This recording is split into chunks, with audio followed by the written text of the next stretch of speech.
Welcome back for another video. Today we play Quattro Adventure and we play game number 3, Boomerang Kid. This was a compilation of 4 games, a cartridge basically with 4 games in it, and it was developed by Codemasters and published by Camerica in 1991. And I have to admit, this is an hidden gem because it's a very beautiful game. I really enjoyed it. Every game from Codemasters is a masterpiece for me, at least the one which I played. The reason why they are very good for me, because nowadays you don't have a lot of times, and sometimes you can play maybe when you are on the train with a handheld or something, and you have a very short amount of time to play this retro game. This game you can play with a handheld when you are away from home, traveling on the bus, on the train, and you have 20-30 minutes to dedicate to playing a retro game. This is perfect, because this game literally takes 7-8 minutes to beat from start to end. So it's a very short game, and I'm gonna show you below. If you look at the video below, I'm gonna show you a spreadsheet which I created, which shows you the score which I made for the right level and for the left level. On this gameplay in particular, now I'm playing the right levels. I'm gonna explain you the gameplay, which is very important. So now we are playing the Shark Fin Greek. This is a level which is gonna give us a very good score. Also, obviously, while I speak, I will not mention the name of all the levels because they will be written below. Here I will show you the list of the level which I'm playing now. For example, now I'm playing the Kangaroo Corner, and here I made 285 points. Here we are gonna learn also something very important, a feature which is called the Fall to Your Death. This was a feature present in some early Japanese platformer, this one. So even though this is a platformer, we are used to play Super Mario Bros, for example. You can jump very high distance, you know. But in this particular game, because there is a strategy element, you cannot jump above a certain distance. If you are too high and you fall down, for example, the way I did, you die. So you need to find a way to reach the exit by not touching any enemies and by following a certain pattern. Yeah, you are not allowed, as I said, to do long jumps basically. The jumps, they have to be moderate, so yeah, they have to be within that distance, no? If you ever played, for example, Donkey Kong, in Donkey Kong, Mario cannot do very long jumps. He dies if he jumps above a certain height, basically. We already have finished the Outback, and we are now already into the castle.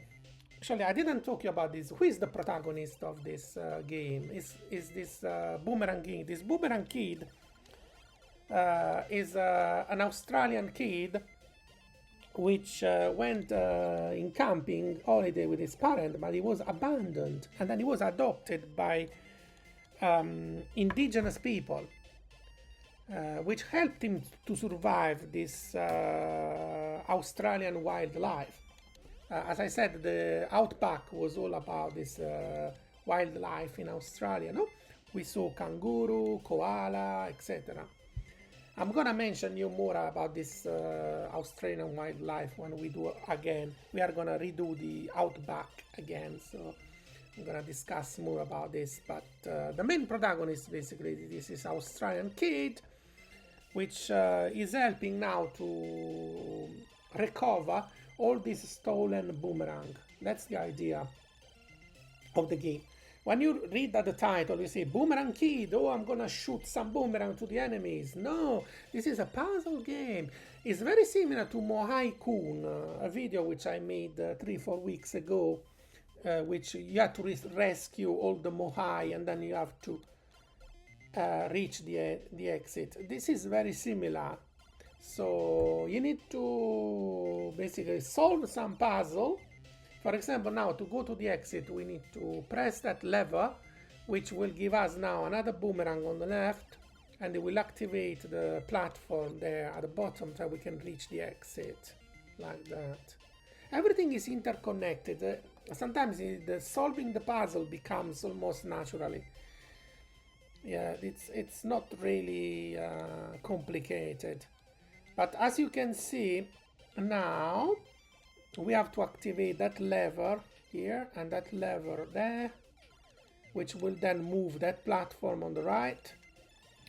And then we need to also be careful because we cannot, as I said, jump too high between platform. We need to basically let him save himself basically by jumping these short distances. He's not allowed to jump more than a certain height, as I said. This is already the last level of the castle, which is called, this is level number 12, which is Chambers of Horrors. This is already level 12 already. Basically, this game has got three main areas. One is the Outback, the other one is the Grimdown Castle, and the stage number 3 are the caves, which contains another 6 levels. So in total you have 18 levels. Most of them, basically, as I said, is solving puzzle and collecting boomerang, touching these levers, which then activate platforms. And now we can go to the exit. But you will see, every time I touch a lever, activate, for example, this platform on the right. Before, that platform was not there until you touch the lever. Okay? Now we are in the cave. This is the first level of the cave, which is called home base. This is the home base. And this is level number 13. Here I show you there is a place where you need to jump very gently. Here you need to jump very gently. You have to touch the joystick very, very gently. Okay, this is level 14, which is the Backstab Alley. But anyway, I would not remember, probably I don't remember by heart all the level name. Below, I will show you each level and the score which I did. So if you have anything, then you look below. So yeah. Okay, the next level is the Stalactite City, level 15. So yeah, this is level 15, which is unfortunately is not the one which will give us the best score. This one, I couldn't learn it to do it faster than that. It's very risky because there is this enemy that comes towards you and he hides himself into the cave, though this is like this darkness. The settings of this level is around darkness and hidden enemies, so need to be very, very, very cautious with this, especially with this enemy, because he appears on the screen, he disappears. Okay, so we are gonna go towards the exit now. So now we go to the Corrosive Cavern. The Corrosive Cavern actually I made a good score here, 720 points. Oh, ouch, I did a mistake here, I forgot, you need to collect that boomerang on the right. So I died. Forgot about that, that unfortunately happens. Yeah, I'm still learning this game, to be honest, so sometimes I do mistakes. But the gameplay is very easy. So in theory it doesn't take very long to learn this game. Here you have to wait for the frog to go and then you can jump to the right. So you can use that spring to just launch yourself and then yeah. So this one is the Triple Cave, level 17. This one I made only 945 points. The one on the left was more productive. The one on the right is called the Cavern of Penultimum Evil. That one was better. As I said, this is already the last level. You can compare all the scores on my spreadsheet and you can see the columns. In each column I show the level name, if it's right or left side, how many points I did, and the total points, which I'm gonna do now on always right, and the next gameplay will be always left. I give you these two alternatives. But why we have to do this? Because in order to understand what is the maximum score that you can do in this game, first you need to try all the level on the right, then you need to choose all the level on the left, compare which level will give you the highest score, and after you know which level give you the highest score, then we do a final gameplay when we play the game again by following the route of choosing the one that give us the highest score in these two runs, test run that we are gonna do. This is my first test run, which I think here I did 10,270 points. I think I did in this run. It was above 10,000. Unfortunately, the right side is easier. Mostly of them are easier than the left. But they give more points usually, but in the overall, but it's not always true. Not every right level gives you more points than the left levels. That's why we are doing this test now, to see how to achieve the highest possible score. So we have beaten the game, and we did a very good score, about 10,000, always right levels. Now we are gonna do now another one. Now I'm gonna play it again. Okay, I did 10,345 points. I'm gonna play again the same game now, and I'm gonna choose now always the left levels. Always left. Okay. Ready for the Outback! Yay! So did I tell you the story about this game, yeah? This is a kid which was abandoned by his parents. Wow. So he has got a dynamic which is very similar to Donkey Kong. And now we are gonna do the highest possible score for left side only. This is Shark City, which give us 515 points. So basically we are comparing now by selecting left and compare the score of left against the score that we did on the right. So now we are doing the Koala Bear Creek. There is also a kangaroo. So basically this Boomerang Kid, this is now the Outback, is the native Australian wildlife. Okay, now we are doing the Crocodile Rock, level number 4 already. Yeah, this level is takes literally, I said, 8 minutes to beat 8 minutes to beat 18 levels. So each level basically takes an average approximately like 30 seconds, 20-30 seconds. Now we go to the Jagged Jungle. So unfortunately here I obviously cannot touch enemies. So as I said, these guys need to recover all the boomerang because he was adopted by this indigenous people, and he has to recover all this boomerang because he wants to pay them back basically, because he was adopted, abandoned by his parents, and yeah, this is the last level of the Outback. So this is basically Australian wildlife. So these are snakes. The animal near the trunk is a koala. The patterns is very standard. They usually do the same movement. You just need to learn the patterns of the enemy and you will be fine. See, Outback completed. Now next is the castle.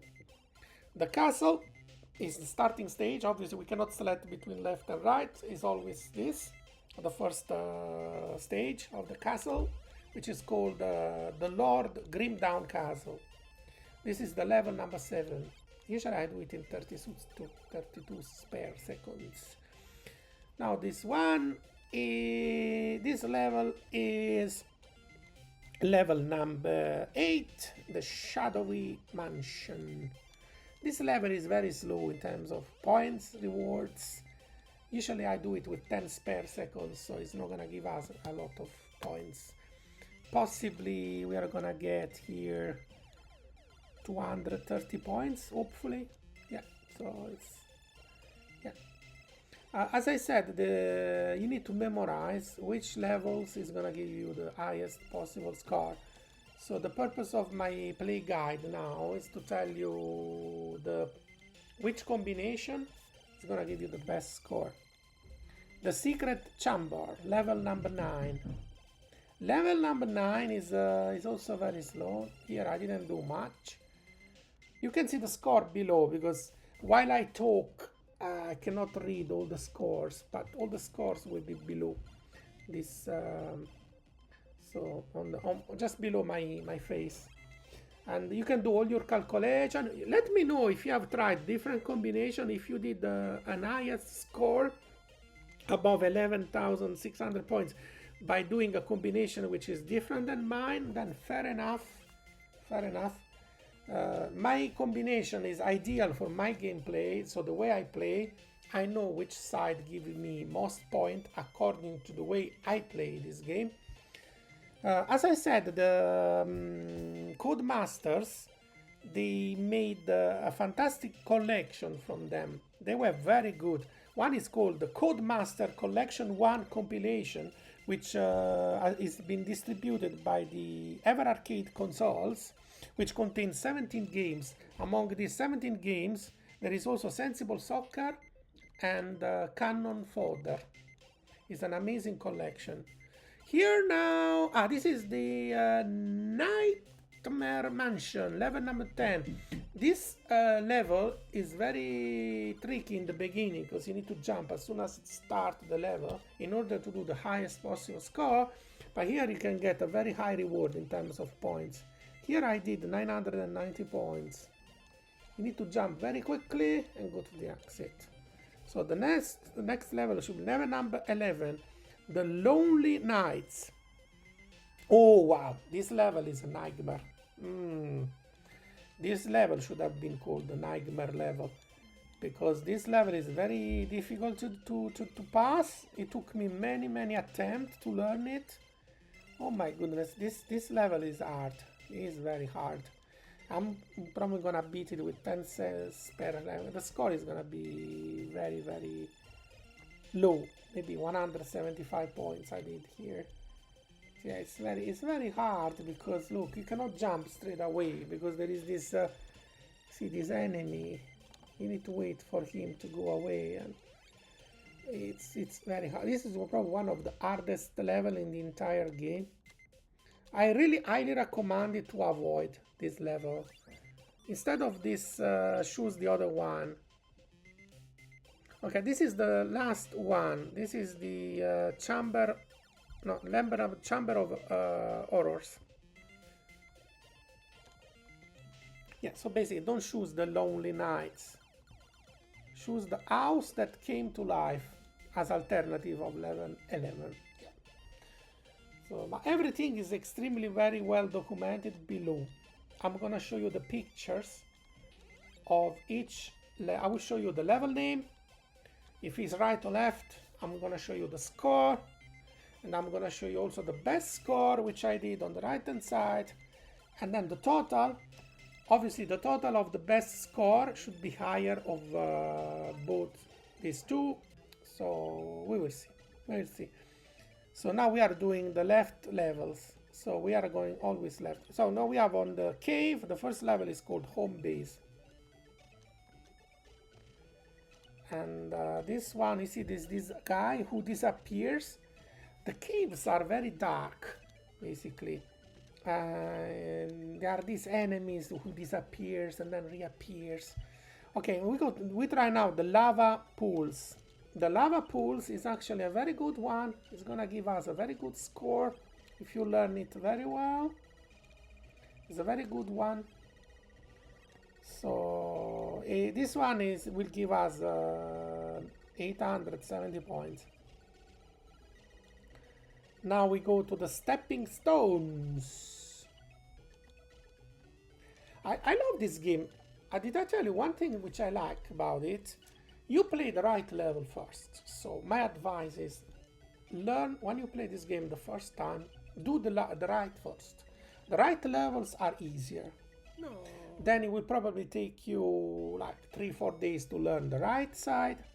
After you are happy with the right, do the left side, these ones. These one on the left are difficult because usually they require very good skills. Because they are a little bit more difficult than the right hand side. Then, after you learn both right and left, follow this play guide, which will give you a hint which levels you should play to get the possible highest score. So now we are doing this Hopping Mad Halt. Unfortunately, if you go for the high score, don't choose this level because this level is not achievable. You cannot complete it. You can complete it only with a... You can beat that level only with a warp. So the score was 0, unfortunately. Which will penalize us the entire effort on left. This score, unfortunately, will be less than 10,000 points, unfortunately. Okay, I died because here I messed it up. Unfortunately, yeah, the left-hand side is not bad. It's just because there is this level 16, the Hopping Mad Halt, which give us 0 points. Otherwise, in the overall, it's not bad. I cannot say that the left-hand side is bad worse than the right side. There are many levels on the left side which are actually better than the right-hand side. So you can count them and see if I'm right or not. We are already in the last level, which is the Cave of Ultimate Evil. Okay. Okay. So let's see. Yeah, this should be a score around 9,600. Let's see. So yeah, this score, yeah, everything is very well documented.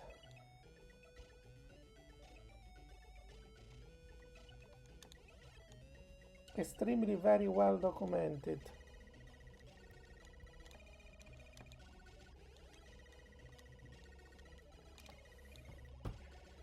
Okay. Okay, now we are gonna beat it, hopefully. Yay! Yay! We completed! Well done! Well done! Well done! You have collected all the boomerangs from the left hand side. So I'm gonna give you this, to this high score, I'm gonna put a different name this time.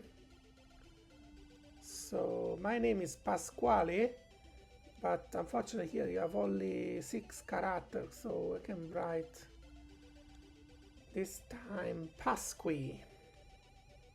Now we have all our statistics, so we know which side is better, right or left.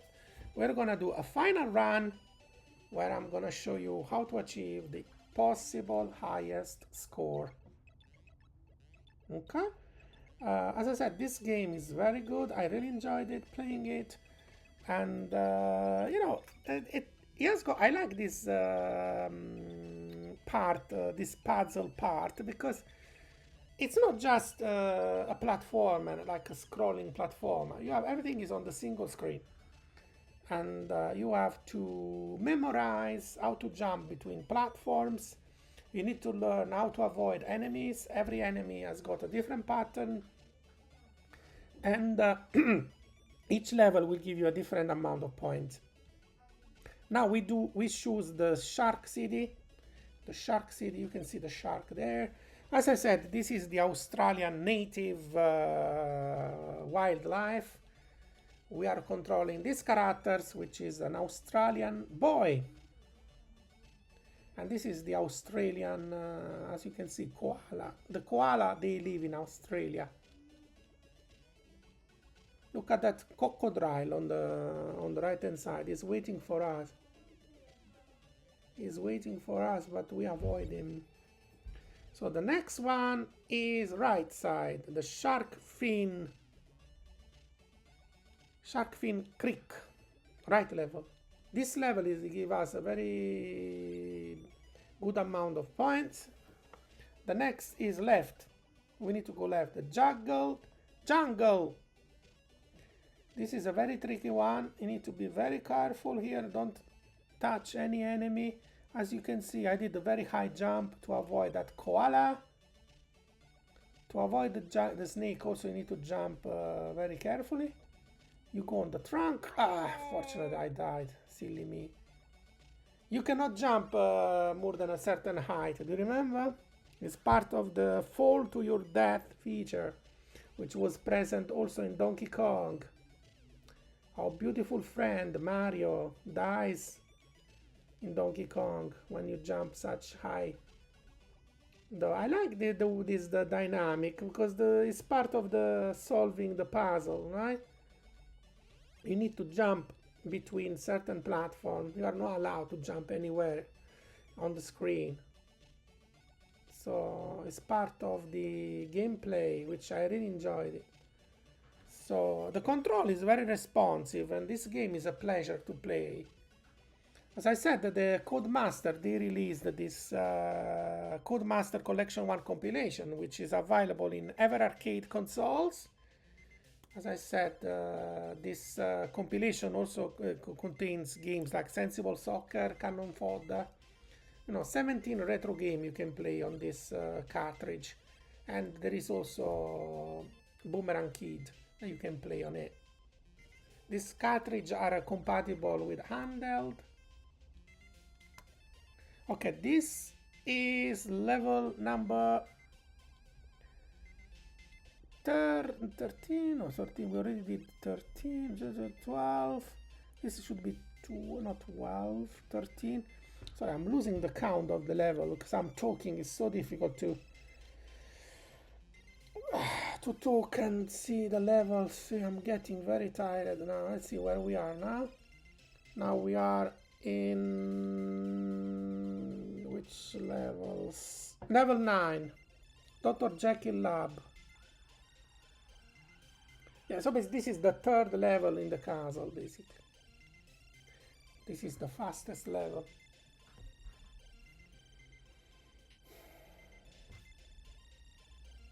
Yeah, today I had to record this video twice, so this is the second times which I'm re-recording myself. It was very annoying because I did record once and he didn't record me, so I had to redo it. So I'm very tired. So here I did, how many points I did here? This is the Nightmare Mansion, 990 points. I'm also tired because the game is very quick, so I have to comment, I have to tell you things about the game, but also I have to explain the scores, which one is the higher score. I have some information about the game, when it was released, some information which I put about the gameplay, and I have to remember so many things that now I'm starting to get really like tired about talking about all this information. The game is so dense of information. I mean, in 8 minutes, I died again for this fall to your death. Yeah, this game is very dense. Usually I play it like maximum 15-20 minutes a day. Is just one run is enough. Usually it's very difficult to do 3 runs in a row. Now I'm commenting basically this 3 runs, my best 3 runs which I made so from the game. I mean, it's impossible to beat it 3 times in a row, so you will see. So it takes a lot of expertise, a lot of practice. You need to learn every single screen, learn pixel by pixel every single movement of the enemies, to learn all the puzzle elements, and and then after that you will learn this.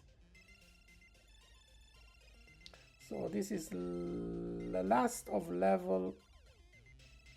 This should be this is number 12.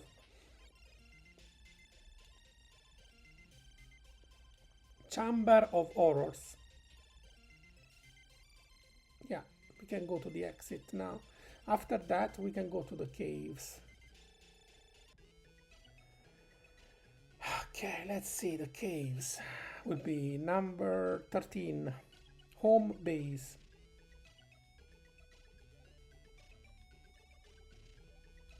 As I said, this is the third time that we do this level. This level is extremely easy. There is nothing really to explain again about this level. Simple. Now the next one which I'm gonna choose is the lava pools. Now this is very high rewarding in terms of points, because here we can do a very high score here, almost 900 points. Remember, the score is proportional to the time remaining and to the level as well. So now this is the stepping stones. Yeah, because you need to step on these stones, basically. You need to do like 2-3 consecutive steps like that. And be careful that, you know, you don't over jump. Basically, I need to step correctly on the right stone, basically. You need to wait for the enemy to go first. Unfortunately, this is the way I learned it. This is a safe way to do it. This is the Corrosive Cavern. Number 16. This is number 16. How much is that here? 720. 720. So, yeah. The next one will be level 17, and we need to go left on the next one. So the left will be the Cave of Penultimum Evil. This is very nice. I like this level. This level has got these doors that move you around level.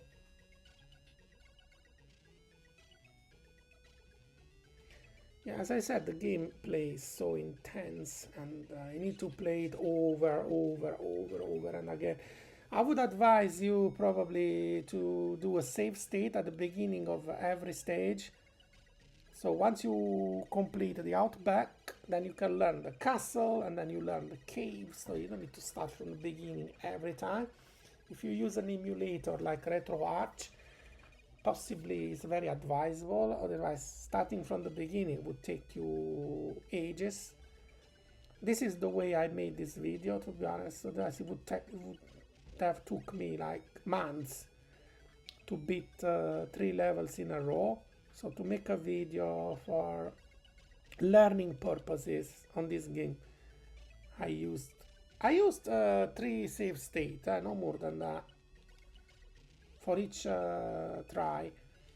So I made the save state at the beginning of every stage, so which means I had to make 6 levels in a row. Each stage contains 6 levels.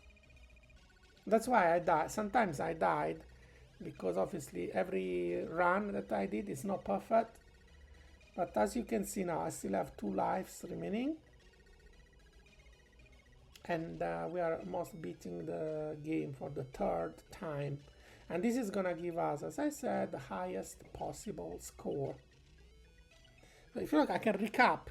So in this run, we did, as level 2, we did the Shark City. Level 4 was the Shark Fin Creek. Level 5 was the Jagged Jungle. Level 8 was the Tower of the Forgotten Knights. The Dr. Jekyll Lab, number 9. Number 10 was the Nightmare Mansion. Number 11 was the House That Came to Life. Number 12 was the Chamber of Horrors. Number 14, the Lava Pools. Number 15, the Stepping Stones. 16 was the Corrosive Cavern. Number 17 was the Cave of Penultimum Evil. Total score here was 11,695, which is the highest possible score that you can achieve on this game. So the purpose of the video is successful. Yeah, we succeeded. We followed this spreadsheet and we achieved the highest possible score. Before I leave you, I want to show you a video that I made last week, a part of a video which I didn't include in that video. Was I played the Lemon Amiga competition last week, the round 5. I played the Super Skidmarks, and at the end of this video I'm gonna add the circuit D, the track D, which I didn't include in that video. And you know, if you like these short games, basically, it takes literally 40 seconds to beat that track, but it takes 100 of attempts. So if you like short games, please look also at the video which I made about this Super Skidmarks, which was a very enjoyable game. I really enjoyed it, the Lemon Amiga, this round 5. And yeah, please have a look at this video if you like it.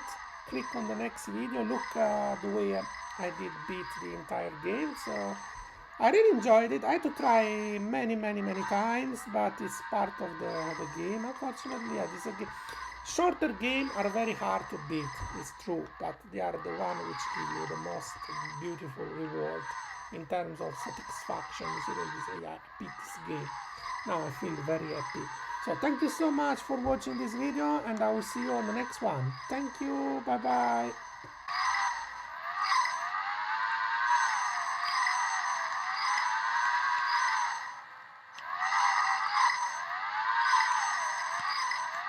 Hey.